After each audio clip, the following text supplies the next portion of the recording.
أورجاوي محدرة. سلام دقيمة سلام كبل يفتو نيا درارن نيا سقاين قرب مشت كنبلهم حجنتايو ركع كم زعينة حساب زول علو نيا درارن نيا سقاين ترايا يكونون بزحات له بعد زول التايونا له تمساسا لهم إيو ካልኦትን ብዙሓት ኣለዉ እንጂ ድሓን ነቶም ከምኡ ዓይነት ሰባት ብሓደ ክልተ ጌርካ ነቲ ሓሳብ ክትዛረበሉ ፅቡቕ እዩ ስለ ዝበልኩ ሕጂ እንታይ እዩ ግን ኣውረጃዊ ምሕደራ ወላ ኣውረጃዊ ምሕደራሲ ተመራፂ እዩ ክትብል ንሕርኺ ኮንካሲ ማእሲ ክለዓል ዘለዎ ማእሲ ክለዓል ዝግብኦ ከም ኤርትራውያን ማለት እዩ ማለሲ ኣብ ሕግን ሕጋውነትን ኮንካ ዝመስለካ ድምፂ ትህበሉ ቀዳምነት ኣብኡ ከይበፃሕካሲ ኣውረጃዊ ምሕደራዊ ዶ ሓደ ዶ እናበልካ ኣብዚ ሕጂ ግዜ መበታተኒ ወይ መፈላለዪ ሓሳብ ምቕራብሲ እንታይ ረብሓ ኣለዎ እንታይ ጥቕሚ ኣለዎ እዩ ክንብል ከኣን ስለ ዝደለና ኢና ሕጂ ብዝከኣል እቶም ኣብ ከምዚ ዓይነት ሓሳብ ትኸዱ ሰባት ካብኡታት ወፂኹም ብደረጃ ፍትሕን ለውጥን ብደረጃ ህዝብን ሃገርን ቀዳምነት ሕግን ሕጋውነትን ፍትሕን ለውጥን ንሱ ክረጋገፅ እንተኽኢሉ እዩ ካልእ ብድሕሪኡ ዝመፅእ ህዝቢ ኤርትራ ከም ዝመረፆ ብድምፂ ህዝቢ ኤርትራ ወይ ክንፀግ ወይ ክትግበር ሎሚ ይኮነን ክለዓል ዝግብኦ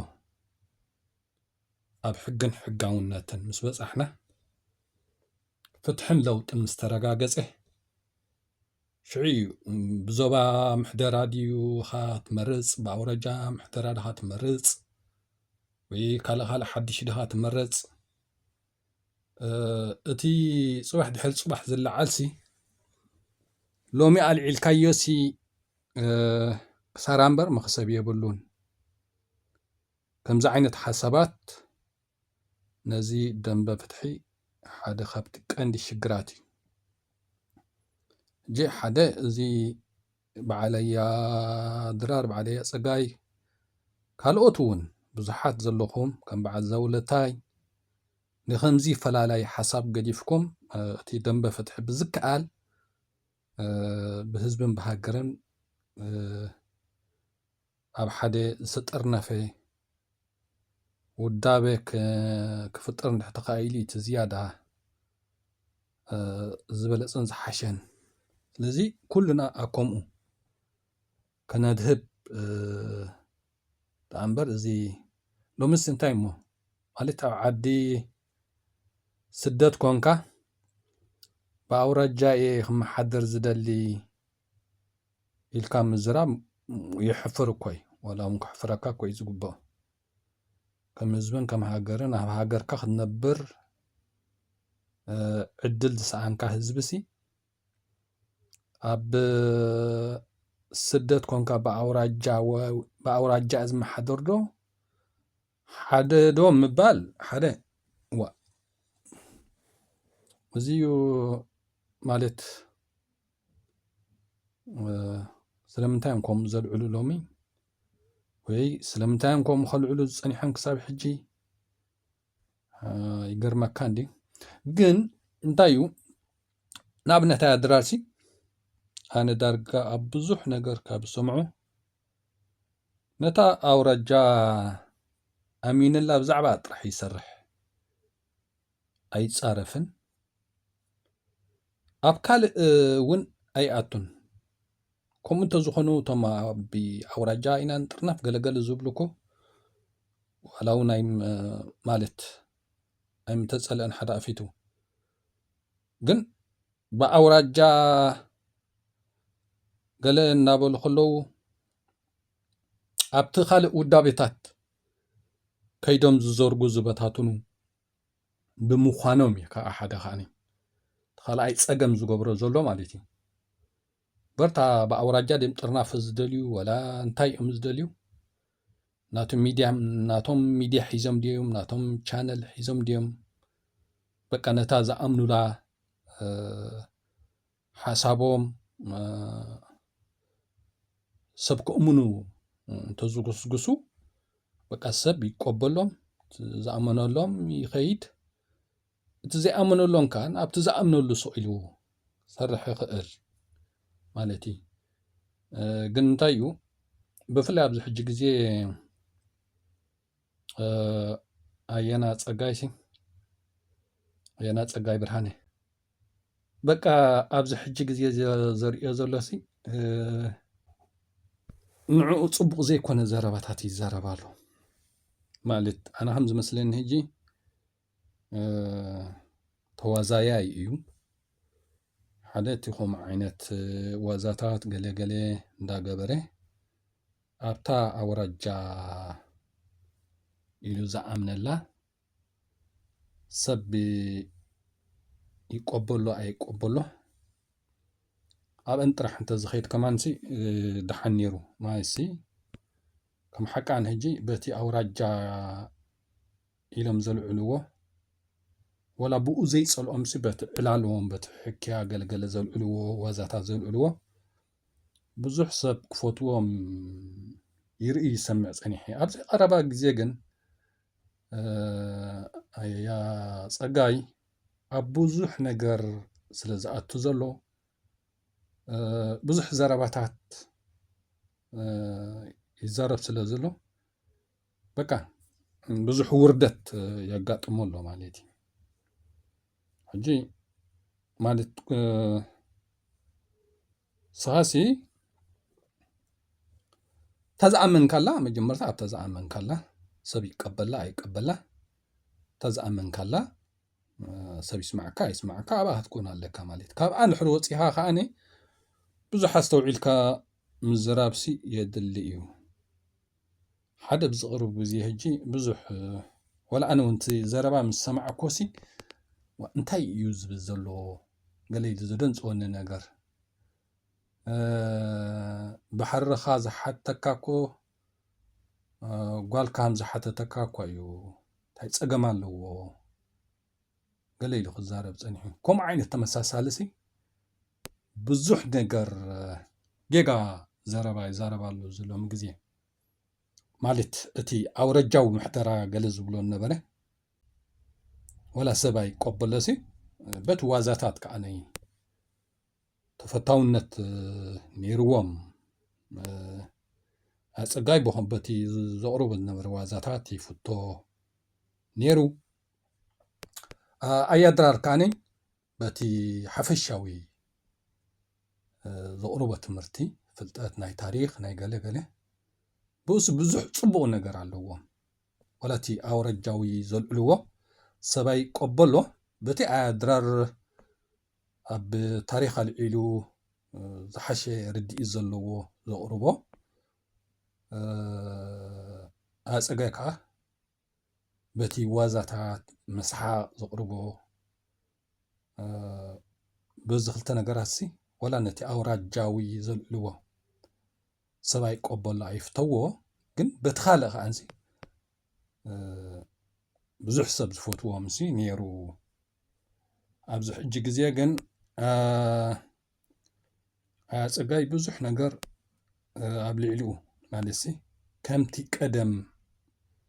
ከምቲ ኣብ ገለ ግዜታት ኣብ ልዕሊኡ ዝነበረ ክብሪ ሕጂ ኣዝዩ ጎዲሉ ኮይኑ ተሰሚዕኒ እንታይ እንተልካ ከዓነ ገለገለ ሰብ ሕጂ ማለት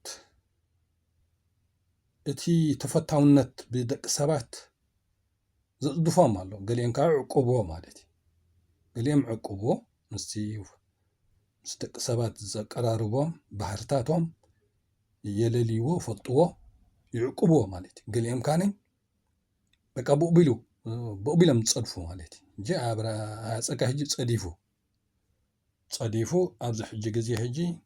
علال زقربون نبرون حاسيسو يتي قال قدلتات زيادة عبيو مالتي هجي يا صقاي كل جينا نزن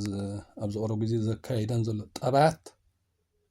كرمن تحقق إلو صبق مالتي صبق خالي يترف تي وازا مسحق علالات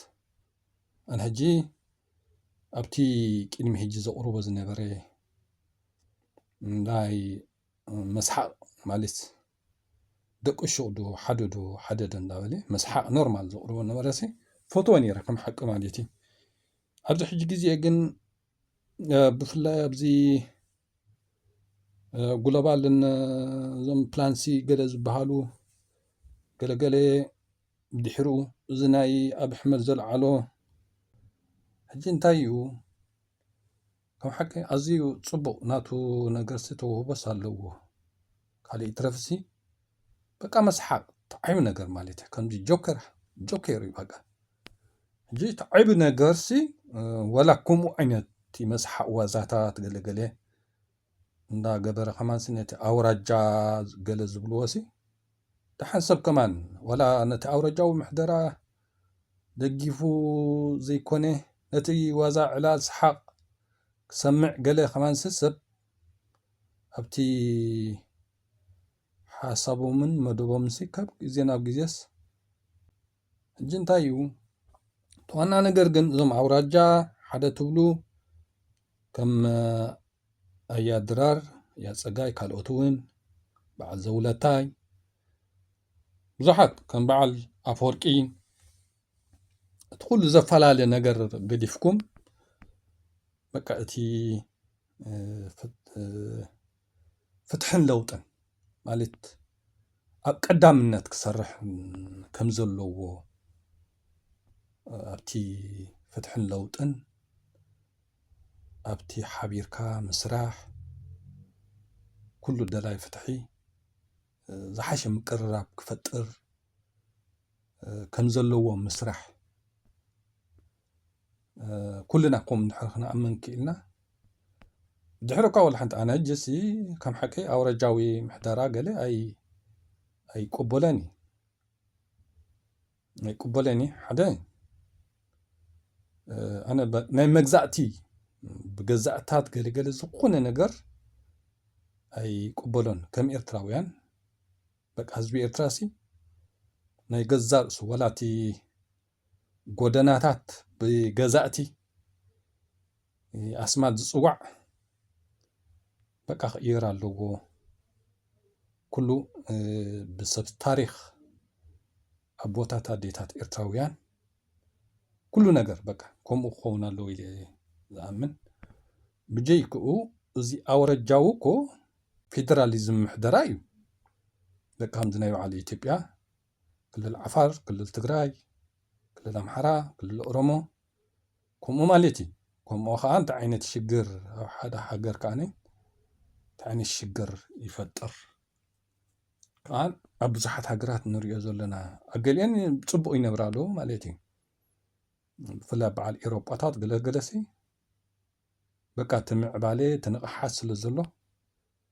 بقى بتحقي قال مالي نورمال يريوا مالتي أبعل أفريقيا جن بقى تزلو كوي تزلو أبي تبقى جنتا شجر فتر نريا لنا مالتي نورمال كوي محدرة كوي تي قناوي بس احنا وسلازي بس احنا نعوز هون حق خاص لزي له وزته زي كوينو كو لحنتي بخمزي نايب على إثيوبيا نحرري خازي أو رجع جلز بحلا بهاجرنا جن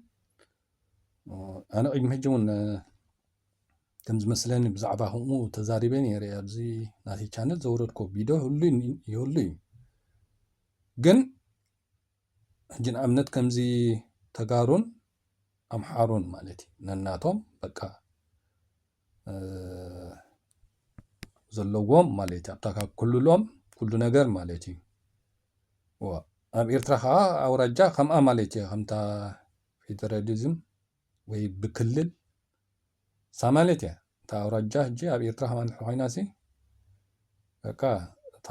ኩሉ ግዛይ ከም ትግራይ ወይ ተሰራየ ካብ ዓዲ ኣምሓራ ሰምሃር ጋሽ ኢልካ ወዘተ ከም በዓል ኦሮሞ ወዘተ ምንረአይን ጅስታ ኤርትራ ሳብ ምንታይ ተኣትላ ማለት እዩ እንጂ ከም ዝመስለኒ ሓደ ኣውራጃዊ ምሕደራሲ ዋላ ፅባሕ ኣብ ሕግን ሕጋውነትን ገለገለ በፂሕካስ ህዝቢ ኤርትራሲ ክመርፆ ኣይክእልኒ ኢለ ዝኣምን ኣነ ማለት እዩ ክመርፆስ ኣይክእልኒ ምክንያቱ ተመሳሳሊ ከምኡ ዓይነት ምሕደራታት ኣብ ጎረባብትና ብዙሕ ሽግር ስለ ዝፈጥረለን ዘሎ ካብኡ ተበጊሱ ህዝቢ ኤርትራሲ ነቲ ኣውራጃዊ ገለገለሲ ብዙሕ ፅባሕ እውን ክመርፆ ኣይክእልኒ ሕጅስ ሓደ ሎሚ ፍልያት ፈጥረልካ ኣሎ ፅባሕ እውን ህዝቢ ኤርትራ ኣይክመርፆን እዩ ዝብል ሓሳብ ናይ ግድን ክህልወካ እዩ እቶም ከምኡ ተሓስቡሲ ኦረዲ ሕጂ ሰብ ይቅበሎን ኣይቅበሎን ትመዚንኩም ኣለኹም ሕጂ ሰብ ኣይተቀበሎን ፅባሕ እውን ሰብ ከምዘይቅበሎ እናፈለጥካሲ ስለምንታይ ኣብ ከምኡ እንክልል ትብል ኣብ ከምኡ ግዜካ ትቐትል ትሕሪልካ እትሕል ለውጥንሲ በተዛዕቁሞም ኣብ ተግባር ክርከቡ ስለ ዘይደልዮም ኣብ ከምኡ ዓይነት እንኪል ዝብሉ ሰባት ማለት እዩ ኣነ ብኸም እየ ዝሪኦም ምክንያቱስ ሎሚ ሰብ ዘይቀበሎ ፅባሕ እውን ሰብ ብዙሕ ስክፍታ ዝሕድረልካ እሞ ምስ ናይ መግዛእታዊ ገለገለ ማለት ዝኾነ ነገር ፅልዋታት ዘለዎ ነገርሲ ኣብኡ እንድሕር እንክልል ትብል ኣሊኻ ኣሁንካ በቃ መሕለፊ ግዜ እዩ መሕለፊ ግዜ ዋላ ከም ሰብሲ ማለት ሎሚ ትማሊ ቅልትማሊ ዘሕለፍካዮ ግዜስ ግዜኻ ዘሰዋእካሉ ዝኾነ ነገርሲ ገለ ፍረ ትሪእየሉ ኣለካ ፅባሕ ድሕሪ ፅባሕ ሕጂ ፅባሕ ድሕሪ ፅባሕ ዝኾነ ረብሓታት ዘይትሪእየሉ ነገርሲ ንምንታይ ትድኽመሉ ግን ንኩልኩም ዞም ንኩሎም በዓል ኣያድራር በዓል ኣያፀጋይ በዓል ዘውላታይ በዓል ኣፈወርቂ ኣለዉ ብዙሓት ከምኡ ዓይነት ተመሳሳሊ ስተያ ዘለዎም ይከኣሎ ኮ ናብ ህጉደፉ ደኣ ከይዱ እምበር በዓል ይከኣሎም ከምኡ ነይሩ ማለት እዩ ካልኦት እውን ብዙሓት ኣለዉ ሕጂሲ ማለት ሎሚ ሰብ ዘይተቀበሎ ፅባሕካ ህዝቢ ኤርትራ ዘይቅበሎ ነገር ምስ መግዛእትን ገለገለን ማለት ብዙሕ ሰብሲ ብዙሕ ኤርትራውስ ዝኣውራጃዊ ምሕደራስ ገዛእቲ ሂቦምና ኣይድልየናን እዩ ዝብል ኤርትራውሲ ብዙሕ እዩ እንጂ ኣነ እውን ሓደ ካብቲ ዘፅልኣኒ ንኣውራጃዊ ምሕደራ ብግዜ መግዛእቲ ዝመፀ ስለ ዝኾነ ሓደ ብከምኡ ፀልኦ ካልኣይ ነገር ኣብቲ ከባቢና ከምኡ ዓይነት ምሕደራታት ዘለዎን ሃገራት ሽግር ንሪእየለን ስለ ዘለና ንሕና ናይ ብሓደ ገዛኢ ጨፍላቂ ጉጅለ እዩ ዝፃወተልና ዘሎ እምበር ናይ ኣውራጃ ምሕደራ ገለገለ ኣብ ኤርትራውያን ዝፈጥረልና ነገር የለን ክሳብ ሕጂ ወይ ብሃይማኖት ዝፈጥረልና ነገር የለን ማለት እዩ ስለዚ እቲ ናይ ሃገርናሲ እቲ ሕግን ሕጋውነትን ክህሉ ህዝቢ ኤርትራ ቋም ክህልዎ ሕግን ሕጋውነትን ክህልዎ ህዝቢ ኤርትራ መራሒኡ ክመርፅ ህዝቢ ኤርትራ መራሒኡ ከውርድ ከም ኤርትራውያን ሕግን ሕጋውነትን ንክትህልወና ኣብ ትብል ጥራሕ ኢና ኩልና እታ ዓቕምናስ ኣብኡ ጥራሕ ኢና ከነሰውኣ ዝግብኣና ከምኡ እንተገይርና ጥራሕ ኢና ክንዕወት ንኽእል እምበር እቲ ካልእሲ በቃ መሕለፊ ግዜ እዩ መሕለፊ ግዜ በቃ ተወሳኺ ከም ማለት ሓደ ሕጂ ንኣብነስ እዚ ኣብ ሃገርና ዘሎ ገዛኢ ስርዓትሲፈላለይቲ ሰባት ክሰደልካ እንድሕር ኮይኑሲ ኪነው ከምዚ ዓይነት ሓሳብ ዘልዕሉ ክሰደልካ ኣይክእልኒ ክሰደልካ ኣይክእልኒ ተመሳሳሊ ማለት ዝተፈላለዩ ዘይሰማማዕ ሓሳብ ዝበታትን ሓሳብ ኣብ ደንበ ፍትሒ እንድሕሪ ክቃላቀል ወይ ክመፅእ እንድሕሪ ኮይኑ በቃ ህግደፍ እውን ኪነው ካልእ ክሰደልካ ኣይክእልኒ ፈላላይ ሓሳብ ይሰደልካ ገይሩ ብትነካ ማለት እዩ ሕጂ እቲ ፈላላይ ሓሳብ ብኣውራጃዶ ብኸለድ ገለገለ በቃ ህግደፍ እውን ኪነው ካልእ ፈላላይ ሓሳብ ክሰደልካ ኣይክእልኒ ስለዚ በዓላያ ፀጋይ በዓላያ ድራር በዓል ዛቡለታይ በዓል ኣፈወርቂ ካልእ ወዘተ እቶም ፈላላይ ሓሳብ ሒዝኩም ትቐርቡ ነቲ ደንበ ፍትሒ ወይ ድማ ነቲ ደላይ ለውጢ ማዕረ ክንደይ ትዕንውዎ ከም ዘለኹም ክርዳእኩም ክኽእል ኣለዎ ህግደፍ እውን ንደንበ ፍትሒ ክዕንዎ እንድሕር ኮይኑ ልዕሊ እዚ ንስኹም ተቕርብዎ ሓሳብ ካልእ ሓሳብ ከቕርብ ኣይክእልኒ ካልእ ሓሳብ ከቕርብ ኣይክእልኒ ስለዚ እዚ ሕጂ ብዙሕ ነገር ክንሪኦ ኣለና ሓደ ኣውራጃዊ ምሕደራ ኣውራጃዊ ጥርናፈ ገለ እናበልኩም ኣብተን ካልእ ምንቅስቃሳት ኣብተን ካልእ ውዳቤታት ዘሎ ኣይትኺዱ ኣብኡ ዝኾነ ነገር ክስታት ገብሩ የብልኩምን እዚ ኣድራር ሕጂ ፅቡቕ ነገር ናቱ ዘለዎ ንኻልእ ኣውራጃታት ኣይፀርፍኒ እዩ ሰብ ይቀበሎ ኣብታ ኣውራጃ ጥራሕ እዩ ዝሰርሕ ማለት እዩ በዓላያ ፀጋይ ግን ሕጂ ግዜ እንሪአካ ኣለና ኣብ ኩሉ ኢድካ ተእቱ ማለት እዩ ከምኡ በዓል ዛውለታይ ከምኡ በዓል ኣፈወርቂ ኣብ ኩሉ ኢዶም ይእትዉ ማለት እዩ ሕጂ ትዋና ነገር ግን ንኸምዚኦም ሰባት ብምጥቕላል ማለት እዩ ሕጂ ብሽም ኣድራር ናይ ፀጋይ ንኩሎም ውኩል ኢለ እየ ዳኣ እምበር እታ ዝዛረባ ዘለኹ ናይ ኣድራርን ናይ ፀጋይን ጥራይ ትውክል ኣይኮነትን ግን ናይ ኩሎም ኣሳእል ኣኺብካ ገለ ኣድካሚ ሓደ ክልተ ሰባት ከምዚኣ ኣምፂኻ ነቲ ሓሳብ ንኩሎም ዝውክል ክትዛረበሉ ፀገም የብሉን ስለ ዝበልኩ ዳኣ እምበር እዚ ሕጂ ርእተይ ዝበሉ ዘሎ ከዓነ ግድን ናይ ኣድራርን ናይ ፀጋይን ጥራሕ ትምልከት ኣይኮነትን ከምኦም ኣብ ብዙሕ ኣለዉ ኣብ ኩሉ ዞባታት ኣለዉ ኣብ ኩሉ ኣውራጃታት ኣለዉ ማለት እዩ ሕጂ እቲ ቀንዲ ነገር ግን በቃ እቲ ደላይ ፍትሒ እቲ ብኩሉ ነገር ኣብ ዝሓሸ ዝርከብ እንታይ እዩ ንከምዚ ዓይነት ፈላለይ ሓሳብ ዘቕርቡ ሰባት በቃ ኖርማል ሸሊልልካዮም ምኻድ ዝሓሸ ማለት እዩ ሕጂ ንኣብነት ያ ፀጋይ ሕጂ ኣብዚ ውዳቤታት ገለ ብዙሕ ነገር ይኣትሎ ወይ ኣይምልከተካኒ ትብሎ ኪድ ናይ ኣውራጃ እናሃጥርናፈ ንስኻ ሕጂ ንኣብነት ናይ ኣውራጃ ሓደ ዘፅላካ ደንበ ፍትሒ ኮንሱ እዩ ናይ ኣውራጃ ጥርናፈ ናይ ኣውራጃ ምሕደራ እናበሉ ኣብቲ ካልእ ምንቅስቃስካ ኣባልነት ትኾኑ ማለት እዩ እዚ እኳ ይፀገም እቲ ሰብ ምብዛሕ ሰብ ብዝሒ ክንእክብ ገለገለ ንሱ ክተርፍ ክኽእል ኣለዎ ከቢድ ሽግር ኣብ ኤርትራውያን ብዙሕ ሰብ ከተቐርብ እንታይ ማለት እዩ ንሱ ስራሕ ንዘድልየካ ፅሁፍ ስራሕ ማለት ሲ ትደልዮ ዘለኻ ስራሕ ወዘተ ቀፃሊ ክዕወት እና ትደልዮ ዘለኻ ስለዚ ክዕወት እንድሕር ኮይኑ ከዓ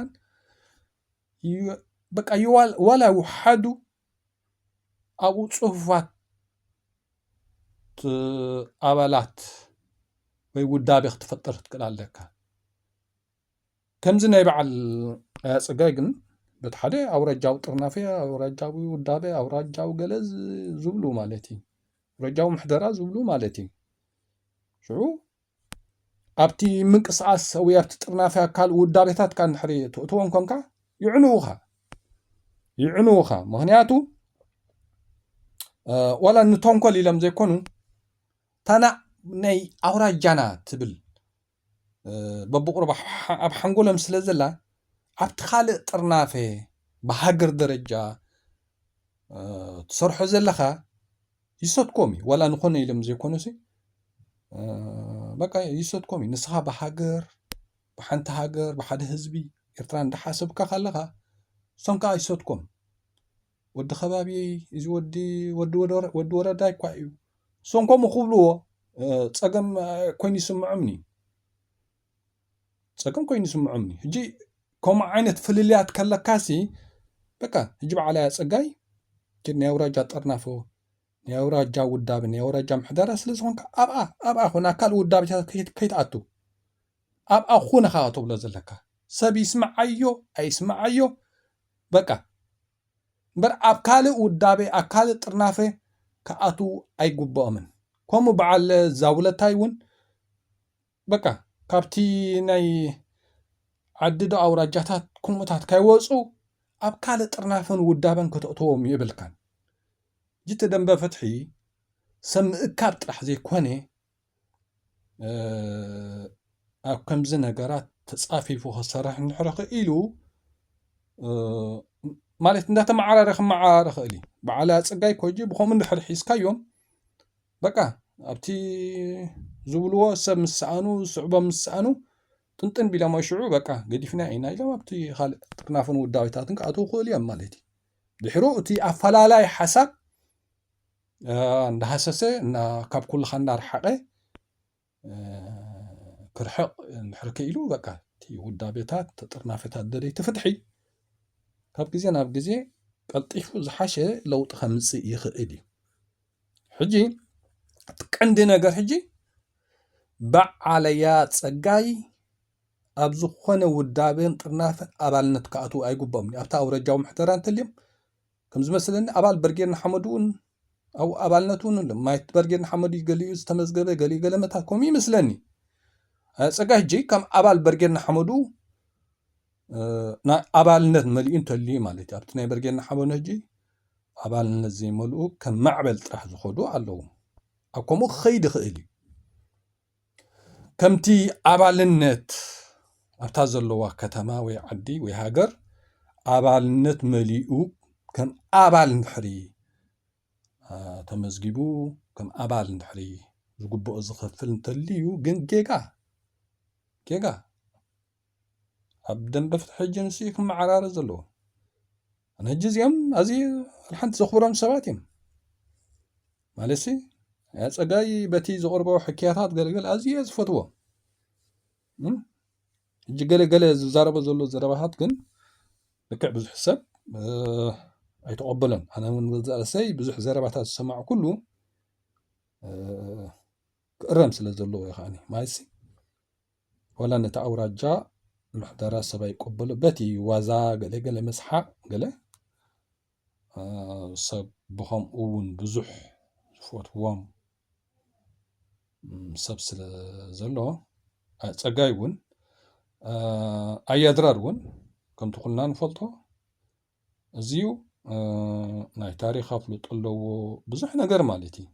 بزيكو خا أي تعرفنيو لحنتي مالت حسب حيزو ولا يتقبلت حسب أو رجاوي قال زولو رجع محدرا زولو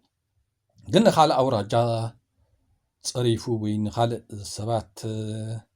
إنها تتصرف زخيت سبا يكونن يقبلو نتازع أمن الله بأجابب زارب ولا سب مقانوخا أي صلان مالتي والحنتي صلان مالتي هجي إتي وانا نجرجن كمزي أبي أوراجاتات محدرة دوج أوراجا طرناف ودو داب زولو السبات كلهم مالتي كلهم كم على أفر كله وزتهم عينت قستيات زلوهم بقى أخواتنا اللي متاي كتصرفهم كتبلهم يبلكان جن خلاص تحاسبكم سيسمعكم يسمعكم قداكم قبرت بلهم مالتي قداكم قبروا أبزي بحجر طراي نقبر زلنا جن أبالنت أي قبأكم مني خاتو بلهم شعو بقى سمع مسانو بتن زلو نخل كلهم قد يفهمون أبتي بحجر طرح ودابن طرنافن دامصو كمصو نحرخي إلى مشعو بقى دم بفتح دا تمحيشن نحرخيدو በቃ እቲ ነገር ካብ ግዜ ናብ ግዜ ኣብ ሓደ ዝሓሸ ነገር ክንመጽእ ንኽእል ኢና ማለት እዩ። ሕጂ ነቲ ነገርሲ ብኸምኡ ክንሪኦ ኣለና ክብል ስለ ዝደለኹ እየ። ሰብ ሰናይ